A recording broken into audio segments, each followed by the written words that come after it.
O, wy ste. Dobrze przeczytaliście. Jestem albinosem z Czarnogóry i mieszkam w Polsce prawie 6 lat. Oto moja historia.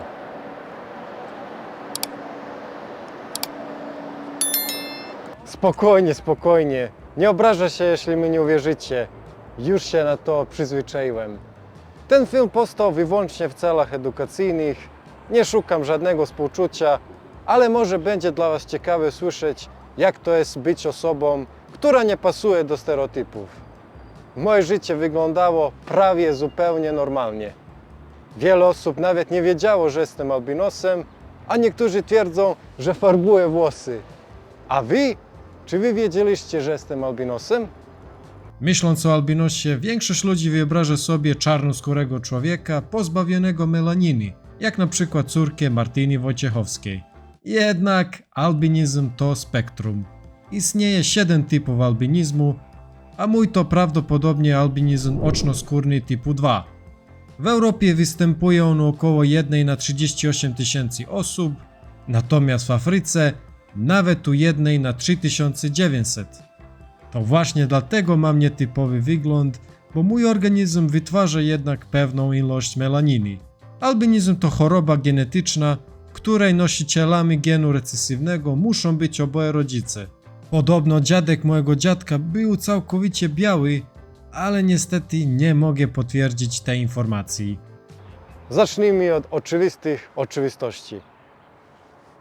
Mam bardzo jasną skórę, co może łatwo skończyć się poparzeniami słonecznymi.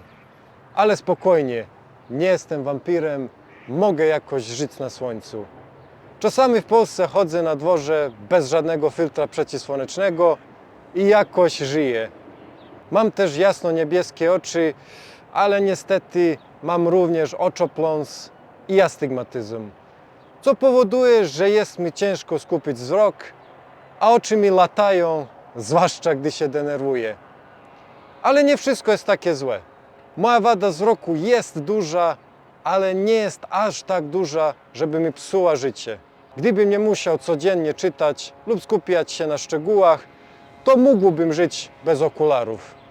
Próbowałem też nosić soczewki, ale niestety potrzebowałem dosyć grubych, do których nie mogłem się przyzwyczaić. Nie mam tak źle jak inni albinosi. Niektórzy nie mogą wyjść na słońce prawie w ogóle, a ich wzrok jest bardzo słaby. Czasami są nawet niewidomi. Jak się urodziłem, moi rodzice byli w szoku, bo przyszło na świat prawie przezroczyste dziecko z bladą skórą, jasnymi włosami i niebieskimi oczami. Na szczęście lekarze ich uspokoili, mówiąc, że będę normalny, ale będę musiał uważać na słońce i będę mieć słaby wzrok. Do 5 roku życia tak wyglądałem, a potem wyglądałem jak biały Harry Potter.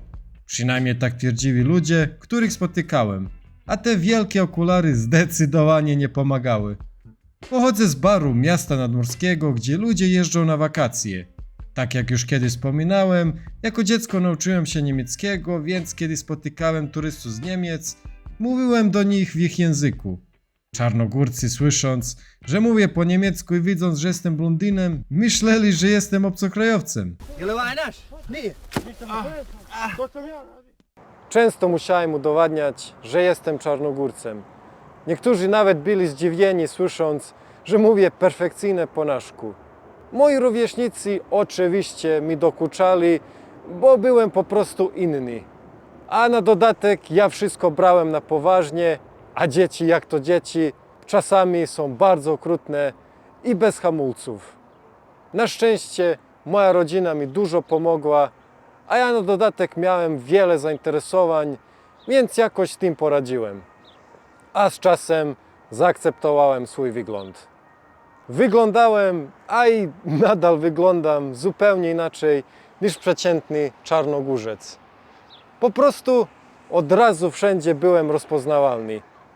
To sprawiało, że się czasami czułem obcy we własnym kraju. Ale tak szczerze, to mi nie przeszkodziło w posiadaniu bardzo ciekawego życia w Czarnogórze, za które jestem ogromnie wdzięczny. W podstawówce miałem bardzo ciekawego nauczyciela matematyki. Dla każdego wymyślał ksywki, które były przeciwieństwem danej osoby. Na przykład mnie nazywał Garo, co oznacza osmalony.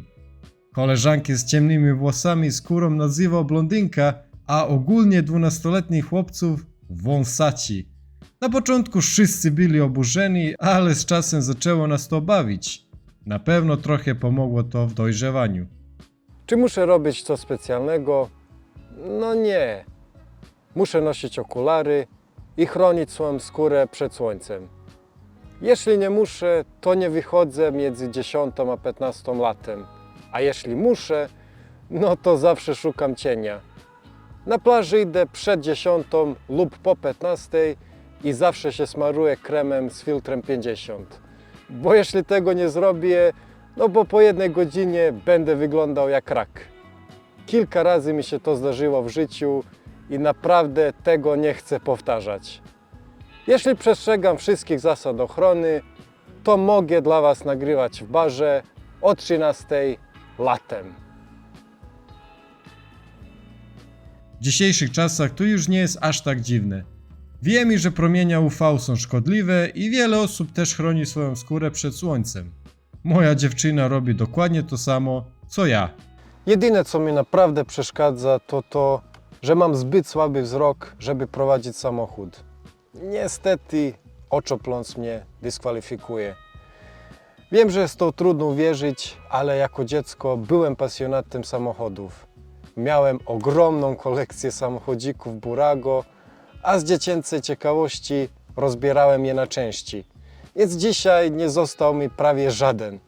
Zwracałem uwagę na marki, rejestracje, marzyłem, jak będę prowadził po wybrzeżu. Cóż, tak nigdy się nie stało. Przez większość mojego życia byłem zależny od transportu publicznego, a z czasem zakochałem się w pociągach. Tu na pewno pomógł mój dziadek, który był kolejarzem.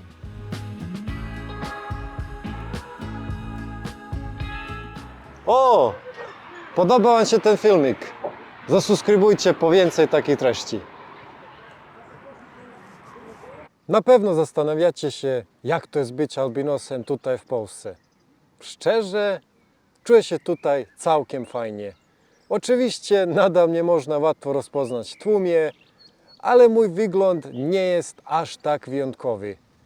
Czasami widuję mężczyzn, którzy farbują włosy na jasny blond i mają ciemną brodę, czyli wyglądają prawie jak ja.